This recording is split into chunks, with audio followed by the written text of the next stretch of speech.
Well, for more on China's decision to gradually increase the retirement age, I've spoken to Dudley Poston, an Emeritus Professor of Sociology at Texas A&M University. Well, I think the issue, China has one of the lowest retirement ages of any country in the world, 60 for men and 55 for women, and actually 55 for women in blue-collar jobs, 50, I should say. So it's one of the lowest in the world.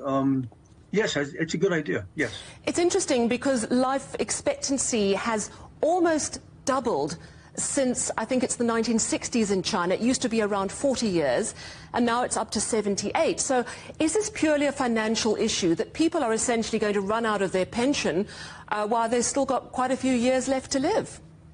Well, I think this is one reason why China's decided to increase the retirement age, probably maybe within the next 10 to 15 years, up to age 65, because some data that I saw a month or so ago indicated that the retirement pot, the package that China has available would be exhausted by the year of 2035 if they didn't make some changes. So I think this is largely this is probably one of the key reasons why they're doing it, so that it can extend the availability of that money a bit longer. A lot of people still feel that they're in their prime, in their 60s, have so much still to offer the workforce, and as we're living longer, we're also healthier in many countries. Is there a positive side to it?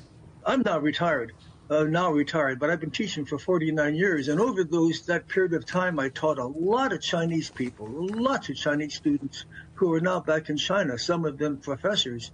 And many of them had to stop teaching when they were 60, and they had plenty of years ahead of them that they still could have contributed to the ranks of the professors in China. And I'm sure this extends to most occupations, not just the ones that I mentioned. So yes, I think there's a positive feature there for the individual people.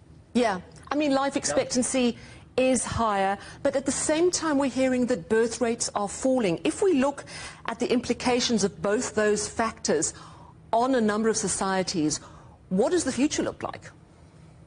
Well, this increasing the retirement age is it'll just address in a minor way the big issue in China. Here's the big issue, as you just mentioned. China's fertility rate is 1.1. It's problematic because you're not providing young people into the population. Extending the retirement age is only going to keep more people working at the older ages, but it's not going to give a lot of young people jobs. China's other big issue is the percentage of the population in China that was born in another country is a very low 0.1%. The average worldwide is 3%. The United States is 14%. Germany's 18%. China essentially needs some immigrants, is what China needs.